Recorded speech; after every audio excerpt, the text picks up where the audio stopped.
ॐ नमः शिवाय।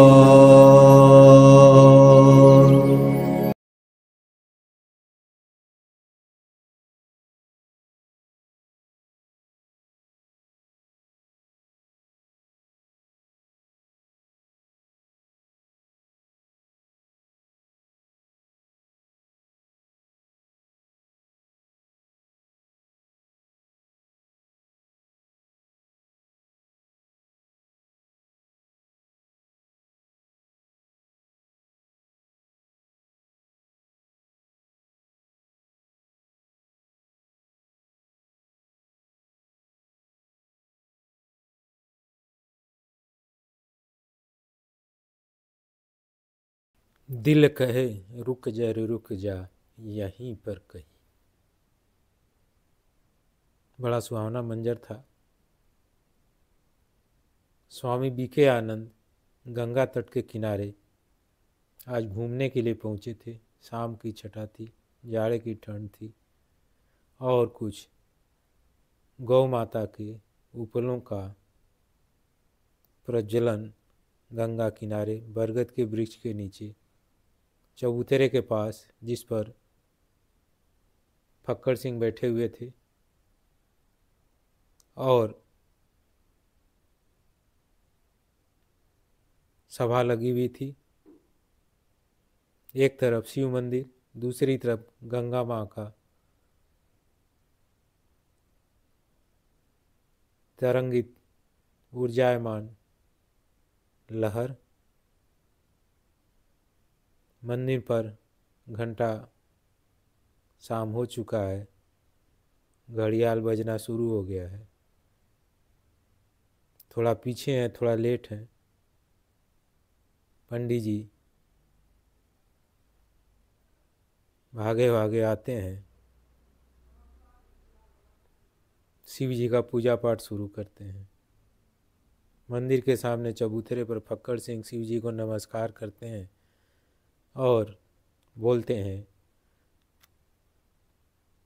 कि पृथ्वी धरा पर जो तीन तरफ से समुद्र से घिरी हुई है और एक तरफ हिमालय मुकुट की तरह से विराजमान है, इस सुंदर धरा पर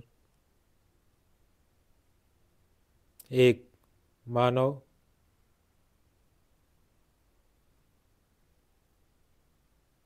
जाति रहती है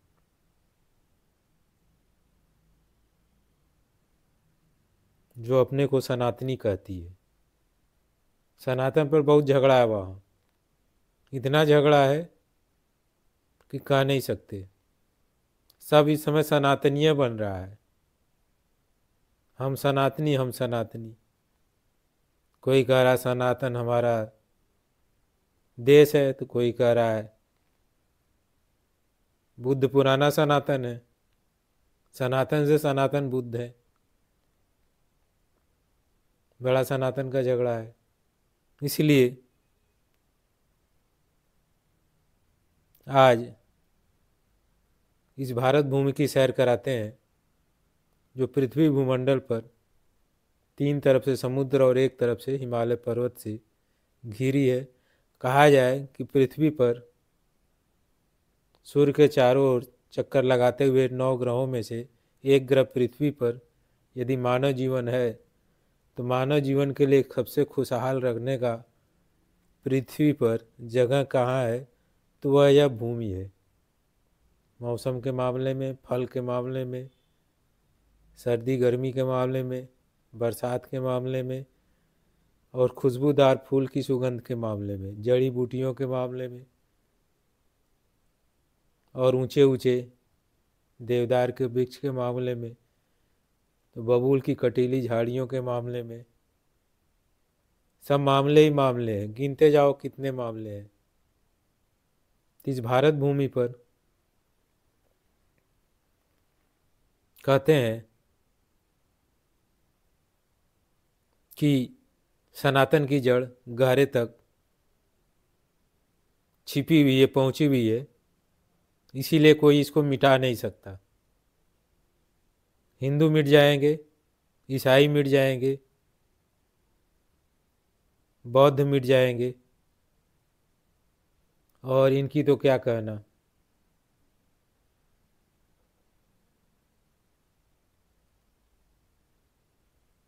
आजकल ब्रह्मा कुमारी चला है।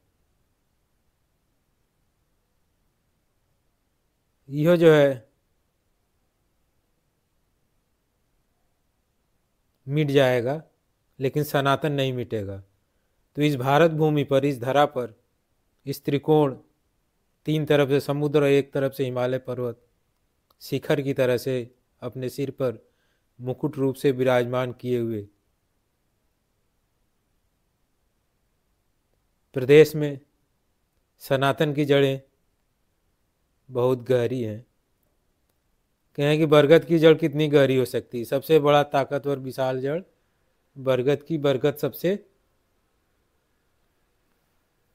विशाल वृक्ष है।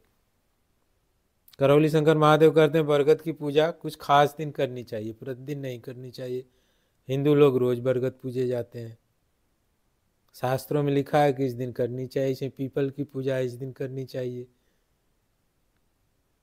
हम तो इतना समझ ली कि पीपल का बंटवारा 2 दिन देवता के, 5 दिन दानवों को है। 2 दिन देवता उसका चढ़ावा खाएंगे, 5 दिन दानव खाएंगे। तो पता लगा इसे दिन ले गए, वो दिन दानव का पारी है, तो पीपल पूजना बेकार हो गया। तो हम करौली शंकर महादेव अपने गुरुदेव की यही वाणी सुने कि ये 2 दिन पूजेंगे तो वहाँ देवता का वास होगा। ये भेद किसको पता है? ये तो खाली हमारे गुरुदेव डॉक्टर संतोष रमन को पता है। तो हम ऐसी भू की, ऐसी धरा की बात कर रहे थे जो सूर्य के चारों ओर घूमते हुए 9 ग्रहों में से एक पृथ्वी है। पृथ्वी पर एक जीवन है। पृथ्वी हरी भरी है, आकाश से ऊर्जावान है, प्रकाश से ऊर्जावान है। समुद्र की लहरें तट को टकरा कर सुंदर संगीत पैदा कर रही हैं, और व्हेल मछली, शार्क मछली और समुद्र पर मंडराती भी पक्षियों का झुंड जो अपने शिकार की चाह में समुद्र पर तरंगे बिखेर रही हैं, सुंदरता बिखेर रही हैं। तो प्रकृति डांस कर रही है, और ऐसे डांसमय, ऐसे खुशनुमा, ऐसे महत्वपूर्ण प्रदेश इस त्रिकोण भारत भूमि पर सनातन की जड़ें बरगद के वृक्ष, पीपल के वृक्ष, यहाँ तक कि किसी भी धर्म से ज़्यादा गहरी है। सनातन की इतनी जड़ें गहरी हैं कि अन्य धर्म इस पर टहनी की तरह भी दिखाई नहीं देते। शंकराचार्य जी कहते हैं यह सनातनियों की भूमि है। हमारे शंकराचार्य जी कहते हैं भारत भूमि सनातनियों की भूमि है, औरों को जगह नहीं है, और तो हमारी भूमि पर कब्जा किए हुए हैं। ये शंकराचार्य जी कहते हैं। यह भूमि का झगड़ा हुआ। सनातन तो इतना गहरा है कि भूमि के झगड़ा के चक्कर में कहाँ पड़ेगा, क्योंकि यहाँ शिव विराजमान है। इस भूमि पर शिव विराजमान है, भोलेनाथ के रूप में काशी में प्रतिष्ठित है, और माँ शक्ति स्वरूपा के रूप में हमारे गुरुदेव डॉक्टर संतोष रमन करौली शंकर महादेव पिपरवा गांव कानपुर में अवस्थित है। तो कहते हैं 2 दिन खाली पीपर पूजा की चाहिए, 5 दिन ना पूजा कही जगह चैलन जो भैया और लिख के भेज सकला हमारे गुरुदेव के यहाँ, या हमारे यहाँ सीधे कमेंट में लिखे। हिंदू लोग तो बहुत ही पंडित, बहुत ही काम में पोथी पत्रा में माहिर होते हैं, वो कमेंट में लिख सकते हैं, अपना जवाब दे सकते हैं। प्रश्न फिर से दोहरा रहे हैं। प्रश्न, पीपल का पेड़ सप्ताह में कितना दिन पूजना चाहिए? उत्तर आप अपना लिख के भेजें।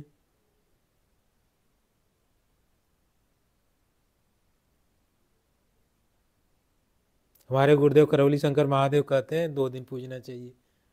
आपको कोई आपत्ति है? आपका पोथी पत्रा कुछ और बोल रहा है तो भी लिख के भेज दीजिए। तो सनातन की जड़ें हिंदुस्तान में सबसे गहरी क्यों है? पंडितों से प्रश्न है, ज्ञानियों से प्रश्न है, बुद्धिजीवियों से प्रश्न है, फिलासफरों से प्रश्न है, प्रश्न ही प्रश्न है। प्रश्न क्या है? सनातन की जड़ें भारत भूमि पर क्यों गहरी हैं? क्योंकि हमारा उत्तर है, यहाँ भोलेनाथ के रूप में शिव विराजमान है। ओम नमः शिवाय, ओम नमः शिवाय, ओम नमः शिवाय। आप पंडित अपना उत्तर लिख के भेज सकते हैं। आपको यदि विरोध हो, आपका मौन समझा जाएगा कि आप सहमत हैं। ओम नमः शिवाय। तो इस सनातन में इसकी सुंदरता तो क्या कहें। फक्कड़ सिंह नदी के किनारे धू धू करती रोशनी में एक तरफ गंगा, एक तरफ मंदिर, भोलेनाथ विराजमान, आरती समाप्त, जय जयकारा हुआ। अब फक्कड़ सिंह बोल रहे हैं, भाई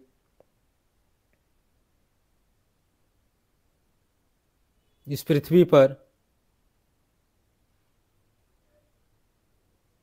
बहुत से धर्म हुए। हिंदू धर्म, अरे कितने मुसलमानों आते हैं गंगा जी में नहाने। मुस्लिम धर्म, सरदार जी भी दर्शन करने आ गए। सिख धर्म,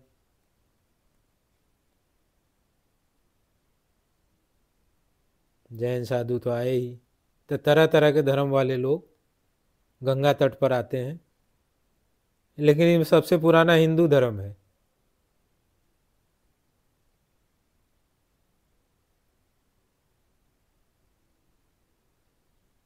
हिंदुआ से जैन निकले, हिंदुआ से बुद्ध निकले, और हिंदुआ से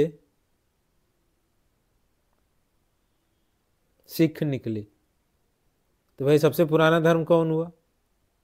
हिंदू हुआ। अब बुद्ध के बाद भगवान आए पृथ्वी पर। बुद्ध धर्म तब आया जब भगवान बुद्ध को ज्ञान प्राप्त हुआ, उपदेश दिए।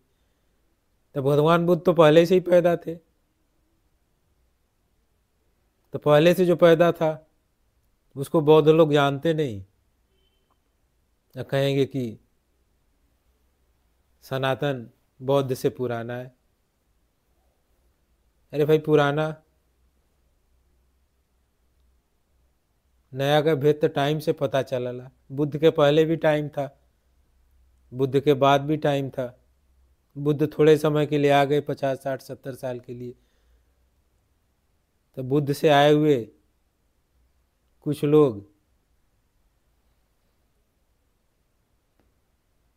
अपने को बौद्ध कहने लगे। तो बुद्ध के पहले भी टाइम था, और जो पहले टाइम था वो तो बुद्ध नहीं था, वो तो बौद्ध नहीं था। तो बौद्ध सनातन से गहरा कैसे हो गया? बौद्ध सनातन से पुराना कैसे हो गया? बुद्ध से पहले जो था वो सनातन था, जो शुरू से है वही सनातन है। हमारे गुरुदेव कहते हैं कि जो शुरू भी जिसका न शुरू है न जिसका अंत है वही सनातन है। अब बुद्ध तो शुरू भी हो गया, बुद्ध तो अंत भी हो गए। तो सनातन की परिभाषा में ठीक तो बैठा नहीं। तो कुछ बुद्ध के अनुयायी झगड़ा करते हैं। भाई हमारा प्रश्न ये है, सबसे पुराना क्या है? बौद्ध धर्म, हिंदू धर्म, जैन धर्म, सिख धर्म? जिसको विरोध करे, फक्कड़ सिंह कह रहे हैं कि सबसे, देखो भाई सभी बंधु, सबसे पुराना हिंदू धर्म है।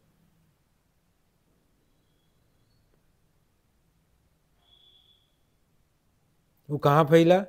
यही भारत भूमि में। कहाँ से विकसित हुआ? सनातन की ऊर्जा से। लेकिन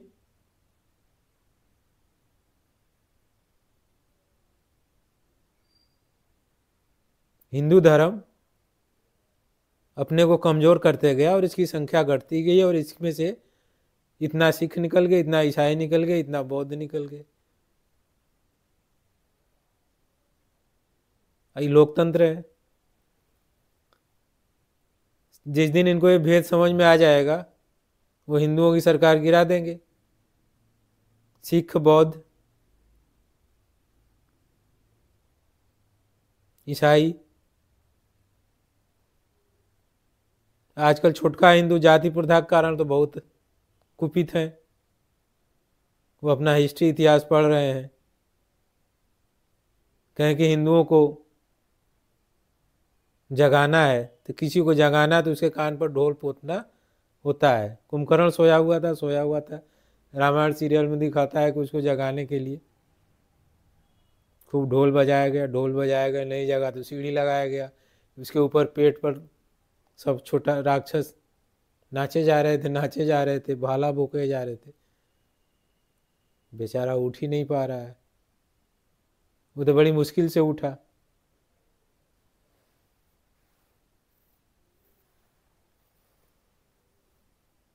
हिंदू तो इससे भी ज़्यादा सोया हुआ है इस समय, तभी तो उसकी संख्या कम होती जा रही है। आधे जैन निकल जा रहे थे, सिख निकल गए, आधे बौद्ध निकल गए, अब तो ईसाई भी तेजी से निकल रहे हैं। अब कुछ समय पहले मुसलमानों ने मार मार के बहुत से हिंदुओं को मुस्लिम बना लिया।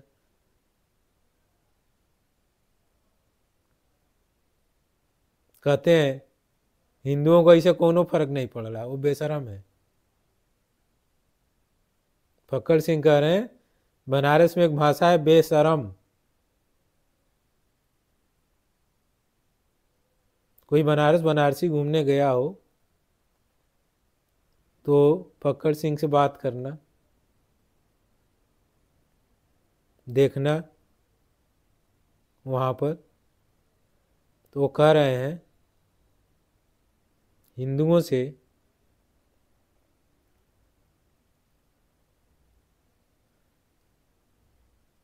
पुराना कोई धर्म नहीं है, लेकिन हिंदू कमज़ोर होते गया और अब इस युक्ति का पता चल गया तो हिंदू समाप्त भी हो जाएगा। जो व्यवस्था हिंदुस्तान में लोकतंत्र में है, तो हिंदू के सामने एक का रास्ता है। हिंदू के बचा के कोई रास्ता नहीं है। हिंदू के सामने एक ही रास्ता है, वो सनातन को पकड़ ले और अपने आप बाद में आने वाले इन बौद्ध, जैन, सिख, ईसाई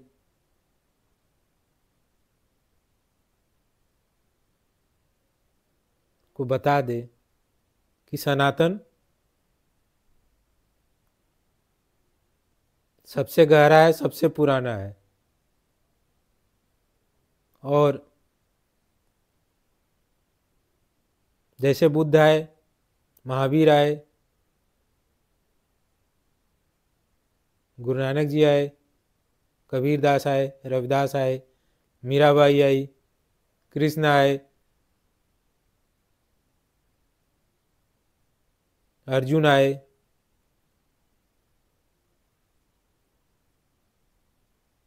ये सब सनातन के योद्धा हैं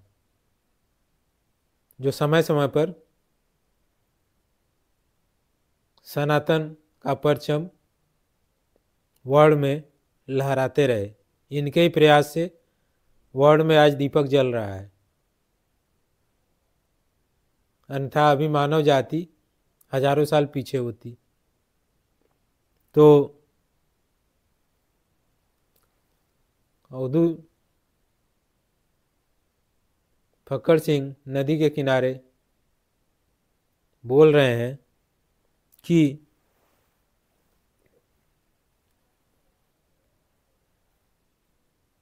ओम नमः शिवाय,